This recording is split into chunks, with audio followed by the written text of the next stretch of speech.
आज होता आमचा शेवटचा पेपर. सौरभ दामाने चालले सेंटरवरून. आज आपण काही ना काही मोठं कांड करायला गेलो आणि झालं दुसरं काही.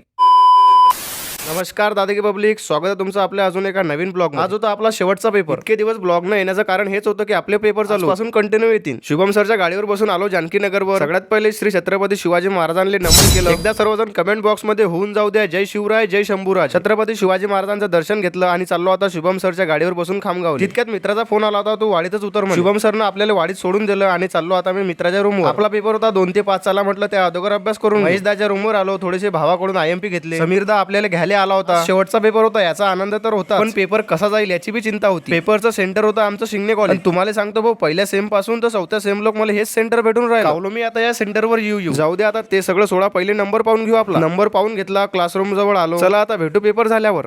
3 hours later. झाला बरं का तुमच्या भावाचा पेपर? एकदम थाटात दिला भाऊ. आता काय दिवे लागतात तर रिझल्टच्या दिवशी. सौरभदा म्हणे आपल्याला आजही मोह पाळून जाणार, एक गोटा मारू म्हणून पळत नाही. तितक्यात एक सरच येऊन गेले बा. सगळा प्लॅन चौपट झाला. समीरदा आले, म्हटलं चाल लवकर काळ गाडी आपल्याला जाणार बस स्टँडवर. आणि आज तुमचा भाऊ लय खुश होता कारण सगळ्या पेपर पेक्षा आजचा पेपर मस्त गेला होता. माझ्यापेक्षा दुप्पट समीर खुश होता. तेरा पेपर कैसा गया?